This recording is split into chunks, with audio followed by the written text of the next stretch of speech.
Welcome to another episode of the Scran Line Every Day. I'm your host Nick McCreanies, and today I'm going to be showing you how to make these soft pita breads, which are an all-round amazing flatbread. Use them for wraps like Greek souvlaki, use them for delicious dips like my tzatziki recipe. Use them in any way. They're soft, tasty, and so easy to make.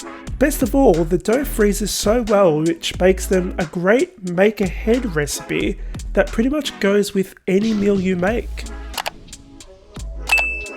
To a jug or a bowl, you're going to add some warm water and sugar and give that a whisk before you add some instant dry yeast.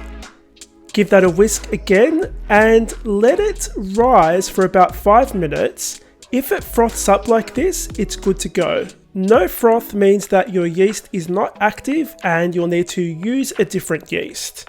To that, you're going to add some olive oil and give it a whisk. I'm going to be using Peggy in my stand mixer today, and to her I'm going to be adding some bread flour, which is a high gluten flour, but you can use all-purpose flour if you wish.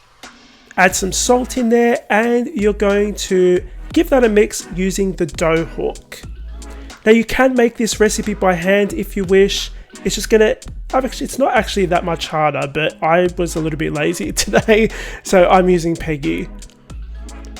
Add all of that water mixture in there and mix this on just a little bit quicker than slow speed for about 10 minutes.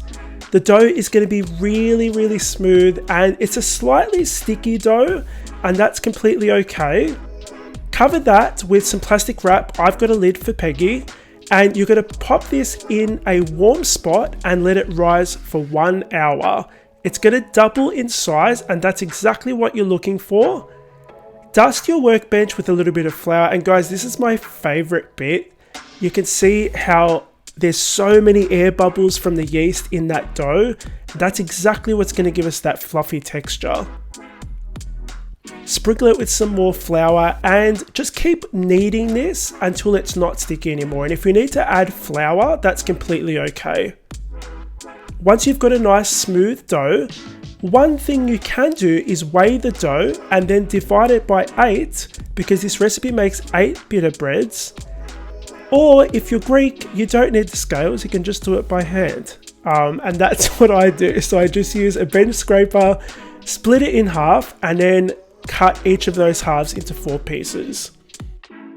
Once you've kneaded those into some little round balls, you're going to use a rolling pin to roll these out.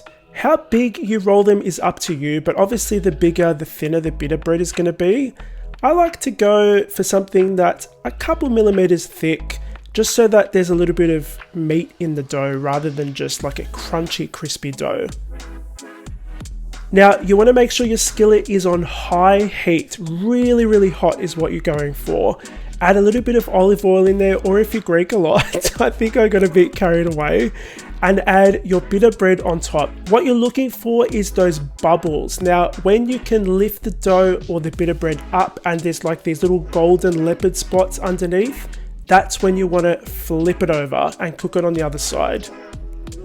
When you get those leopard spots on the other side, it's done. Let's do that again, because I like close-up shots too. I mean, guys, you saw how easy this was to make. It's a great bread to serve with any meal. I love using it with dips. I use it when I make souvlaki wraps. I use it for regular wraps. I actually make large batches of this dough and put it in the freezer, and it freezes really well. You take it out in the morning, let it thaw all day, and then it's good to go at dinner time. Fresh pita bread, there's nothing like it. The recipe is over on my website, thescranline.com. Link for that is in the box below. If you're looking for yummy desserts, head on over to my other channel, thescranline.com. Actually, just the Scranline. I hope you guys enjoyed watching this video and spending time with me in my kitchen today. I'll see you all on the next episode of the Scran Line Every Day.